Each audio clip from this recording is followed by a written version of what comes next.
Film की शुरुआत होती है चाइना के मकाऊ शहर से, जहां एक बैंक में सोचे समझे और शातिर तरीके से डकैतों की गैंग डकैती को अंजाम दे रही है। डकैतों का ये हाईटेक गैंग बैंक के एक ऐसे लॉकर को निशाना बना रहा है जिसमें $500 मिलियन की क्रिप्टोकरेंसी के डॉक्यूमेंट्स रखे हुए हैं। वहीं पुलिस के पास भी एडवांस टेक्नोलॉजी की कोई कमी नहीं थी। वो तुरंत अपनी ऑन फील्ड टीम को बैंक की तरफ रवाना कर देते हैं। वहीं पुलिस हेडक्वार्टर में मैडम वांग के मास्टर प्लान के तहत निगरानी टीम डकैतों की हरकतों पर नजर रखने के लिए अपनी सबसे advance AI powered surveillance system sky eye को एक्टिवेट कर देती है। लेकिन यहाँ पर हैरान कर देने वाला एक खेल होता है। निगरानी टीम को स्क्रीन पर साफ दिखता है कि पुलिस ने डकैतों को चारों तरफ से घेर लिया है, लेकिन असल में वो सिर्फ कैमरों का एक भ्रम था। हकीकत में पुलिस टीम और उनका कैप्टन वू जब वहां पहुंचते हैं तो उन्हें वहां कोई नहीं मिलता। गहराई से छानबीन करने पर पता चलता है कि उस गैंग में साइमन नाम का एक जीनियस हैकर शामिल है, जो उनके सबसे एडवांस सर्वेलेंस सिस्टम को हैक करके उल्टी सीधी फुटेजेस दिखाकर पुलिस को बेवकूफ बना रहा था। इसके अगले दिन पुलिस लॉकर के असली मालिक को पूछताछ के लिए थाने बुलाती है। मालिक खुलासा करता है कि जो डॉक्यूमेंट्स चोरी हुए हैं वो क्रिप्टोकरेंसी के पासवर्ड का सिर्फ आधा हिस्सा है, और जब तक डकैतों को बाकी का आधा हिस्सा नहीं मिल जाता वो नाक रगड़ लें, पैसे नहीं निकलने वाले। फिर क्या ये सुनते ही पुलिस को यकीन हो जाता है कि लुटेरे अब पासवर्ड के दूसरे हिस्से को चुराने के लिए हाथ पैर मारेंगे, और उनका ये अंदाजा बिल्कुल सही निकलता है। ये गैंग अब जेज डिजिटल एसेट मैनेजमेंट की बिल्डिंग पर धावा बोल देते हैं। वो डेटा सेंटर में घुसने में कामयाब हो जाते हैं और वहां के बड़े बड़े करोड़पतियों के करोड़ों के क्रिप्टो एसेट का पोर्टफोलियो चुरा लेते हैं। और जैसे ही हैकर साइमन डेटा ट्रांसफर करना शुरू करता है, पुलिस की टीम वहां आ धमकती है और चारों तरफ अफरा तफरी मच जाती है।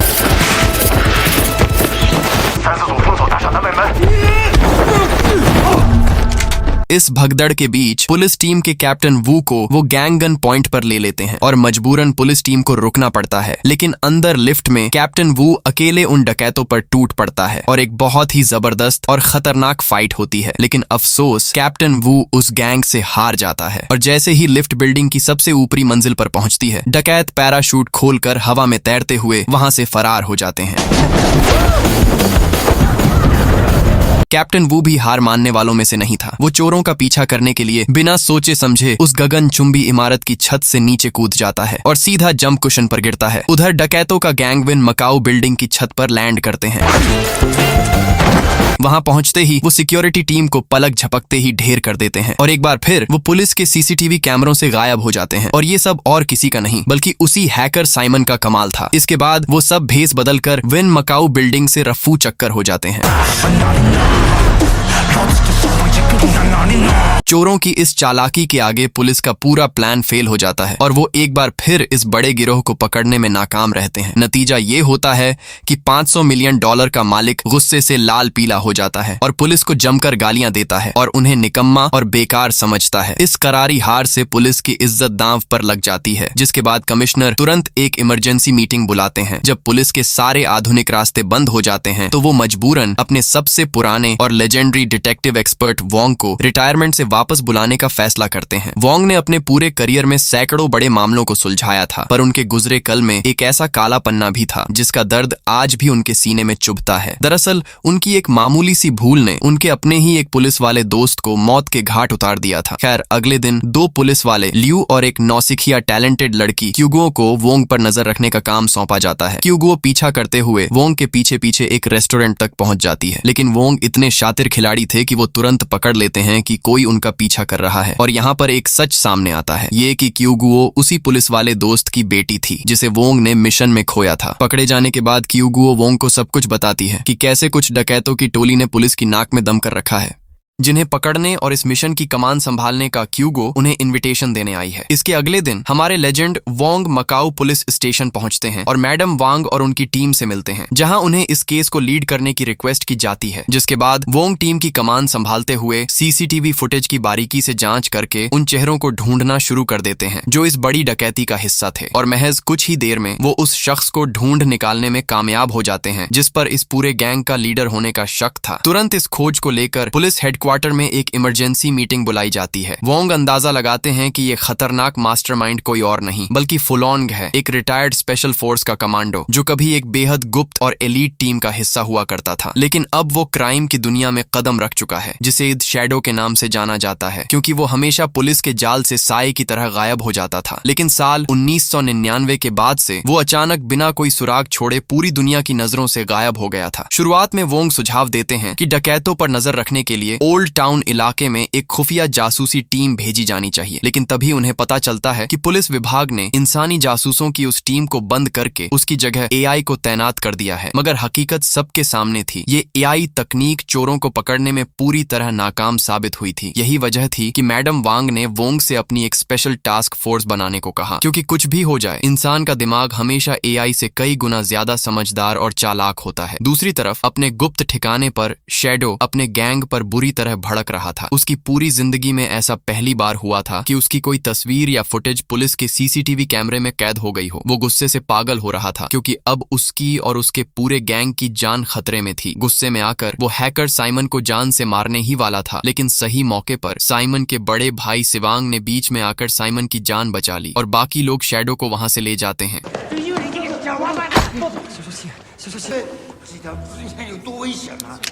अगले दिन कहानी का रुख मुड़ता है क्यूगो की तरफ, जो एक जिम में बॉक्सिंग की ट्रेनिंग कर रही होती है। तभी वहां पुलिस के कुछ दूसरे घमंडी ऑफिसर आते हैं और क्यूगो का मजाक उड़ाने लगते हैं कि एक पुलिस वाली के हिसाब से उसका शरीर बहुत छोटा और कमजोर है। वो यहाँ तक ताना मार देते हैं कि क्यूगो को पुलिस की ये नौकरी सिर्फ इसलिए मिली है क्योंकि उसके पिता भी पुलिस में थे। ये सुनकर क्यूगो का खून खौल उठता है और वो बिना कोई बात किए अकेले ही उन सारे अफसरों को पीट कर सीधा कर देती है।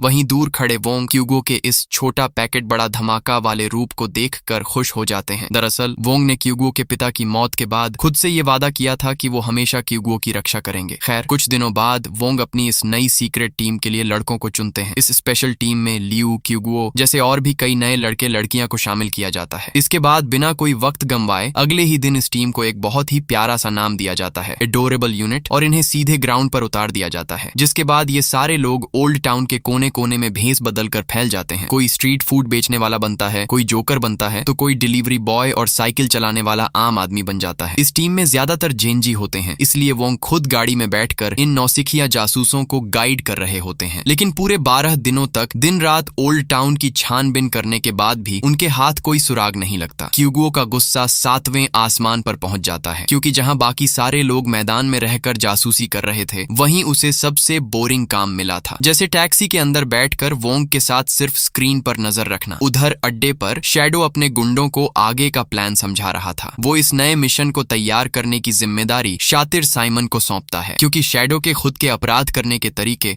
अब पुराने हो चुके थे। अपनी साजिश को अंजाम देने के लिए साइमन एक अनाथ आश्रम के अंदर छिपकर पूरी प्लानिंग कर रहा होता है। और यहाँ एक बड़ा और चौंकाने वाला सच सामने आता है कि शैडो के गैंग के ये जितने भी लड़के हैं, वो सब इसी अनाथ आश्रम के बच्चे थे, जिन्हें शैडो ने पाला पोषा है। और यही वजह थी कि ये सब शैडो को अपना भगवान मानते थे और उसके हर खूंखार हुक्म को अपना फर्ज समझते थे। इधर मिशन के 15वें दिन क्यूगो जब बाजार में खाना खरीदने जाती है तो उसकी नजर एक सुनसान गली पर पड़ती है, जहां 3 गुंडे 2 लड़कियों के साथ बदतमीजी कर रहे थे। एक पुलिस वाली होने के नाते उसका जनता को बचाने का जज्बा तुरंत जाग उठता है। वोंग वायरलेस पर उसे बार बार रुकने और शांत रहने के लिए कहते हैं, लेकिन क्यूगो उनकी बात अनसुनी करके अकेले ही उन गुंडों पर टूट पड़ती है। मगर इस बार पासा उलटा पड़ जाता है। क्यूगो अकेले उन 3 भारी भरकम बदमाशों का सामना नहीं कर पाती और मुसीबत में फंस जाती है। खुशकिस्मती से इससे पहले कि कोई अनहोनी होती, वोंग सही समय पर वहां पहुंच जाते हैं और उन बदमाशों को धूल चटाकर क्यूगो को बचा लेते हैं। इसके बाद जैसे ही वो दोनों वापस अपनी गाड़ी में बैठते हैं, वोंग गुस्से से आग बबूला होकर क्यूगो को जमकर डांटते हैं। वो समझाते हैं कि भले ही वो कानून के रखवाले हैं, लेकिन इस सीक्रेट मिशन के दौरान ऐसी बेवकूफी करना भारी पड़ सकता था, क्योंकि इससे उनकी असली पहचान दुश्मनों के सामने आ सकती थी और पूरा मिशन तबाह हो सकता था। यहाँ वोंग एक बेहद भावुक और दर्दनाक कहानी सुनाते हैं कि आखिर वो क्यूगो पर इतना क्यों चिल्ला रहे हैं। वोंग बताते हैं कि सालों पहले उन्होंने भी ठीक ऐसी ही एक बचकानी गलती की थी। जब वो क्यूगो के पिता के साथ एक बहुत बड़े मिशन पर थे, तब वोंग ने एक बच्चे को किडनैप होने से बचाने के लिए बिना सोचे समझे बीच में छलांग लगा दी थी। सही समय पर सही फैसला न होने के कारण उनका जो असली टारगेट था, जो चीन का एक बहुत बड़ा माफिया था, उसे पता चल गया कि वोंग और उसके जिसके साथी असल में अंडरकवर पुलिस वाले हैं। अपनी पहचान उजागर होने की इसी भारी कीमत के रूप में क्यूगुओ के पिता को अपनी जान गंवानी पड़ी और दुश्मनों ने उन्हें बेरहमी से मार डाला, और यही उनकी जिंदगी का सबसे बड़ा पछतावा था, जिसका बोझ वो आज भी अपने सीने पर लेकर जी रहे हैं। वोंग के अतीत की ये दर्दनाक दास्तान वायरलेस के जरिए पूरी टीम सुन रही होती है, जिससे कुछ पलों के लिए सब भावुक हो जाते हैं। लेकिन तभी वोंग और क्यूगुओ की नजर बाजार में एक ऐसे शख्स पर पड़ती है जिसका हुलिया बिल्कुल शैडो से मिल रहा था। वोंग बिना एक पल गंवाए ये खबर पूरी टीम को देते हैं और हेडक्वार्टर से लेकर ऑन फील्ड टीम तक सब अलर्ट हो जाते हैं। जैसे ही टीम के बाकी लड़के बाजार की तरफ बढ़ते हैं, वोंग क्यूगुओ को समझा बुझाकर गाड़ी से नीचे उतरने को कहते हैं। वोंग अपनी टीम को इस तरह से आगे बढ़ाते हैं कि उस संदिग्ध शख्स का चेहरा कैमरे में साफ आ सके। इधर क्यूगुओ भी कमाल की एक्टिंग करती है और टेबल के नीचे अपना झुमका ढूंढने का नाटक करने लगती है, और बस इसी पैंतरे से आखिरकार दुश्मन का चेहरा कैमरे में लॉक हो जाता है। इसके बाद क्यूगुओ शैडो का पीछा करते हुए एक बिल्डिंग की लिफ्ट में चढ़ जाती है और वहां की रहने वाली एक आम लड़की होने का नाटक करती है। लेकिन दोस्तों, शैडो कोई कच्चा खिलाड़ी नहीं था। उसे तुरंत क्यूगुओ पर शक हो जाता है और वो अपनी जेब से एक खतरनाक चाकू निकाल लेता है। लेकिन धन्य हो हमारे वोंग साहब का शातिर दिमाग, वो बड़े बड़े खतरनाक मुजरिमों के उस्ताद रह चुके थे। वो ऐन मौके पर लिफ्ट में घुसते हैं और खुद को क्यूगुओ का पिता बताकर उसकी जान बचा लेते हैं। फिर वोंग कुछ ऐसी बातें करते हैं कि शैडो का शक पूरी तरह से खत्म हो जाता है। यही नहीं, वोंग यहाँ अपना सड़ा हुए सेब वाला मास्टर स्ट्रोक खेलते हैं। दरअसल वोंग ने उस सेब के अंदर एक बेहद छोटा खुफिया कैमरा लगा रखा था, जिसकी मदद से निगरानी टीम को यह पता चल जाता है कि शैडो इस बिल्डिंग के कौन से फ्लैट में रहता है। दुश्मन का ठिकाना मिलते ही वोंग और क्यूगुओ उसी बिल्डिंग में एक कमरा किराए पर ले लेते हैं, ताकि शैडो की हर हरकत पर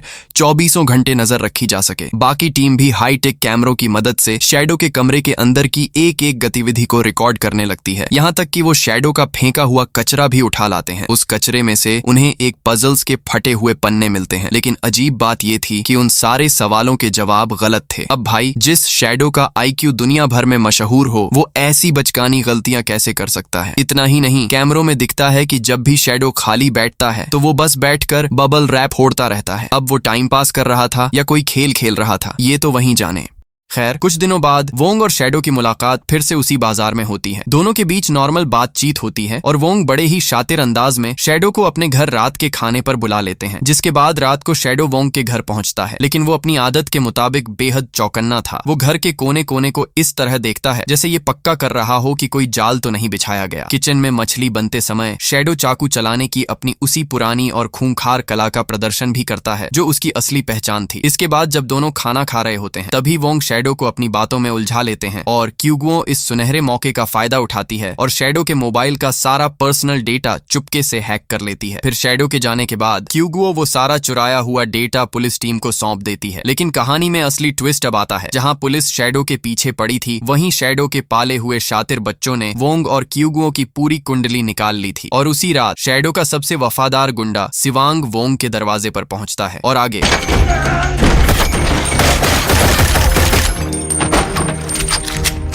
सिवांग किसी भी कीमत पर वोंग को मारना चाहता था, लेकिन वोंग भी किसी से कम नहीं थे। वो लगातार अपना बचाव करते हैं। इधर पुलिस की हाईटेक तकनीक हैकर साइमन के आगे घुटने टेक देती है, क्योंकि साइमन पुलिस के कैमरों को लाइव हैक करके पुरानी फुटेज चला देता है। हेडक्वार्टर में बैठे लियू को जब तक एहसास होता है कि स्क्रीन पर दिख रही लड़की क्यूगुओ नहीं है, तब तक असली क्यूगुओ खुद पुलिस स्टेशन पहुंच चुकी होती है। ये देखते ही कैप्टन वू समझ जाता है कि वोंग खतरे में है और वो तुरंत उनकी मदद के लिए भारी पुलिस बल रवाना कर देता है। उधर साइमन अपने भाई सिवांग को फोन पर वार्निंग देता है कि पुलिस आ रही है, जिसके बाद सिवांग वहां से दुम दबाकर भाग निकलता है। अगली रात एडोरेबल यूनिट और भी ज्यादा आक्रामक होकर शैडो पर नजर रखने लगती है। तभी वो लोग शैडो को एक टैक्सी में बैठकर निकलता हुए देखते हैं, जिसके बाद पुलिस टीम तुरंत उस टैक्सी ड्राइवर का चेहरा स्कैन करके उसकी पहचान निकालने में जुट जाती है। लेकिन स्क्रीन पर दिख रहा था कि शैडो की टैक्सी किसी और तरफ नहीं, बल्कि सीधे पुलिस हेडक्वार्टर की तरफ ही बढ़ रही है। और आखिर वो खुद पुलिस के जाल में क्यों आ रहा था? इधर वोंग के दिमाग की बत्ती जलती है। उन्हें अचानक एहसास होता है कि शैडो का वो बबल रैप फोड़ना और पजल्स के सवालों के गलत जवाब देना कोई पागलपन नहीं, बल्कि एक बहुत बड़ा सीक्रेट कोड था। लेकिन इससे पहले कि वोंग ये बात अपनी टीम को वायरलेस पर बता पाते, अचानक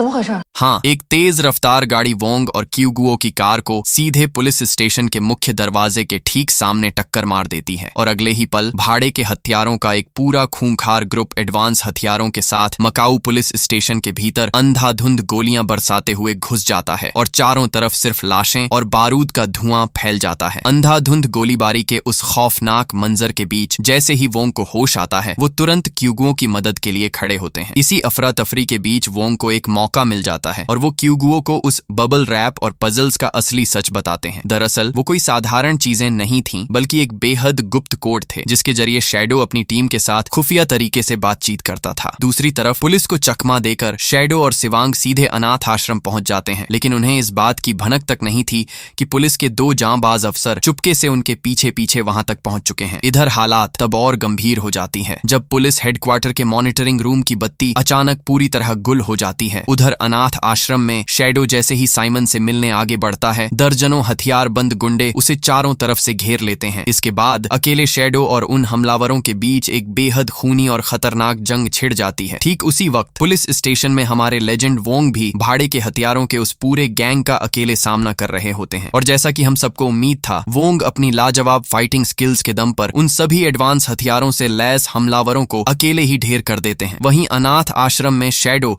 उन सारे हमलावरों को मौत के घाट सुला चुका होता है। तभी उसके सामने उसका बड़ा बेटा सिवांग आता है और एक ऐसा चौंकाने वाला खुलासा करता है जिससे शैडो के पैरों तले जमीन खिसक जाती है।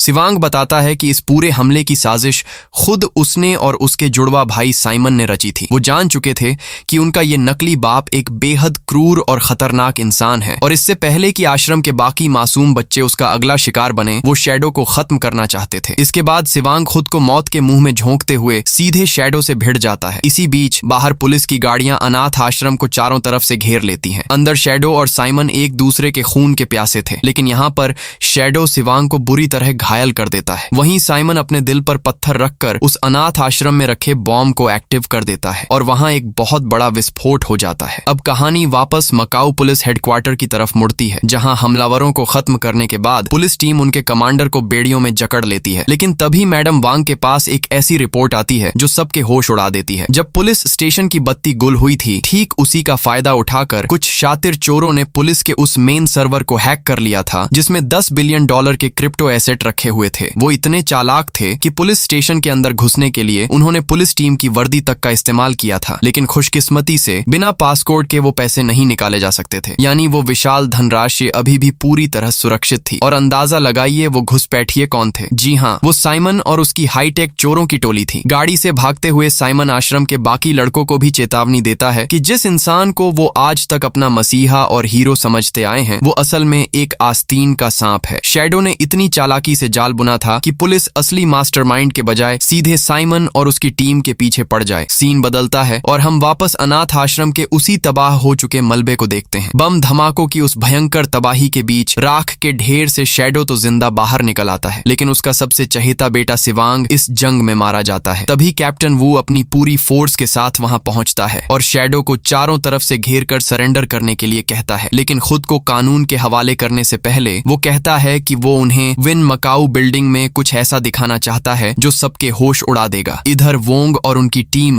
अब साइमन के गिरोह को ढूंढने के लिए निकल पड़ती है। टीम का एक एक्सपर्ट बहुत तेजी से इन हाईटेक लुटेरों के डिजिटल निशानों को ट्रैक कर लेता है, जिससे पता चलता है कि वो सब विन मकाऊ बिल्डिंग की तरफ बढ़ रहे हैं, जहां इस वक्त एक बहुत बड़ी आर्ट गैलरी चल रही है। तभी वोंग के दिमाग में फिल्म की शुरुआत में हुए डकैती का पूरा पैटर्न साफ हो जाता है। उस समय भी विन बिल्डिंग में एक आर्ट गैलरी चल रही थी जब डकैती हुई थी, यानी साइमन की टीम ठीक उसी चीज को दोहराकर एक और बहुत बड़ी चोरी को अंजाम देने वाली है। ये समझते ही वोंग अपनी टीम के साथ विन बिल्डिंग की तरफ दौड़ पड़ते हैं और इत्तेफाक से वो ठीक उसी समय वहां पहुंचते हैं जब साइमन का गैंग वहां दाखिल हो रहा होता है। इसके बाद उस आलीशान आर्ट गैलरी के बीचों बीच चोर और पुलिस का खेल शुरू हो जाता है। दूसरी तरफ शैडो के गिरफ्तारी के बाद पुलिस उसे विन मकाऊ बिल्डिंग की तरफ ले जा रही है। ठीक उसी समय वू के फोन पर साइमन का कॉल आता है और शैडो और साइमन के बीच कुछ पलों के लिए कुछ सीक्रेट और इमोशनल भरी बातचीत होती है, जिसके बाद शैडो वो फोन वापस कैप्टन वू को थमा देता है। आगे कहानी वापस वोंग और क्यूगुओ पर आती है, जो उस आर्ट गैलरी में उमड़ी भारी भीड़ के बीच साइमन को ढूंढने की पूरी कोशिश कर रहे थे। भीड़ को देखकर क्यूगुओ थोड़ी घबराने और हताश होने लगती है, जिसे देखकर वोंग उसे शांत करते हैं और उसे अपना ध्यान पूरी तरह टारगेट पर रखने को कहते हैं। लेकिन तभी एक बहुत बड़ी गड़बड़ हो जाती है। क्यूगुओ के कान में लगा हुआ वायरलेस कम्युनिकेटर अचानक पूरी तरह बंद हो जाता है और वो उस अजनबी भीड़ के बीच पूरी तरह अकेली और बेबस रह जाती है। लेकिन तभी लियू सही समय पर क्यूगुओ के पास पहुंचता है और अपना वायरलेस कम्युनिकेटर उसे दे देता है ताकि वो टीम के संपर्क में रह सके। क्यूगुओ तुरंत लियू को एक होश उड़ा देने वाली बात बताती है। वो बताती है कि शैडो के साथ टैक्सी में जिस ड्राइवर को देखा गया था वो साइमन का जुड़वा भाई सिवांग था, जो ठीक बिल्कुल साइमन की ही तरह दिखता है। ये सुनते ही वो तुरंत साइमन को ढूंढने के लिए निकल पड़ता है और कुछ ही देर में लियू को एक रेलवे स्टेशन पर साइमन जैसा दिखने वाला एक शख्स मिल जाता है।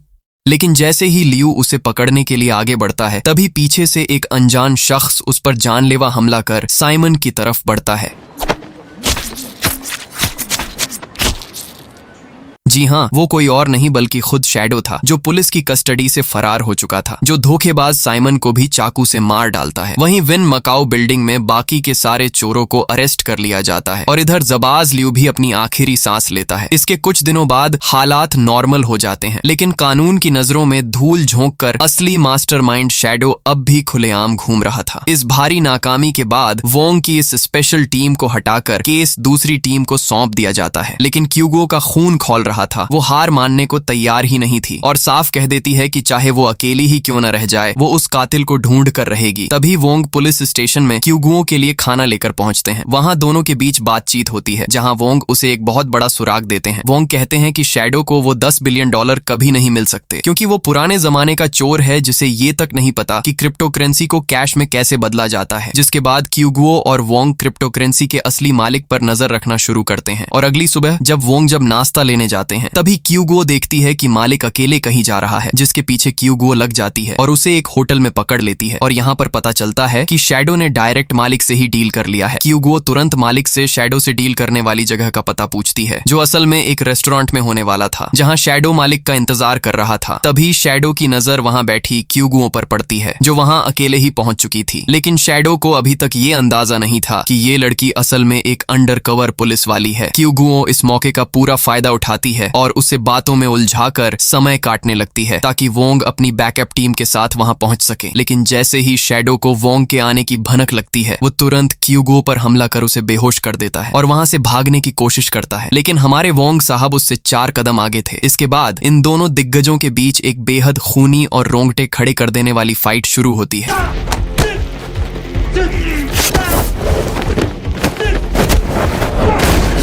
लेकिन जैसा कि हम जानते हैं, शैडो भी पहले एलिट टीम का खूंखार सैनिक था, इसलिए वो वोंग पर भारी पड़ रहा था। हालांकि वोंग ने भी उसे काफी घायल कर दिया था, लेकिन वोंग में अब उस शातिर का पीछा करने की हिम्मत नहीं बची थी। लेकिन सही समय पर क्यूगो होश में आ जाती है और वोंग आखिरी उम्मीद के रूप में कमान क्यूगो के हाथों में सौंप देते हैं। वोंग की दी हुई ट्रेनिंग और अपने जासूसी इंस्टिंक्ट के दम पर क्यूगो बहुत तेजी से शैडो के भागने के रास्ते को ट्रैक कर लेती है। वो तुरंत पूरी पुलिस फोर्स को वायरलेस पर बता देती है कि शहर के सभी एग्जिट पॉइंट को पूरी तरह सील कर दिया जाए। क्यूगो की इस सटीक प्लानिंग के कारण शैडो अब चारों तरफ से पुलिस के चक्रव्यूह में फंस जाता है। खुद को घिरा देखकर वो बौखला जाता है और क्यूगो पर आखिरी जानलेवा हमला करता है। लेकिन भाई साहब, इस बार क्यूगो कोई कसर नहीं छोड़ती। वो पलक झपकते ही उस खूंखार हत्यारे को उठाकर पटक देती है और उसे धूल चटा देती है। वोंग मुस्कुराते हुए क्यूगो के हाथ में हथकड़ी थमाते हैं, जो इस बात का सबूत था कि क्यूगो ने अपने पिता की मौत का बदला ले लिया है और इस नामुमकिन मिशन को जीत लिया है।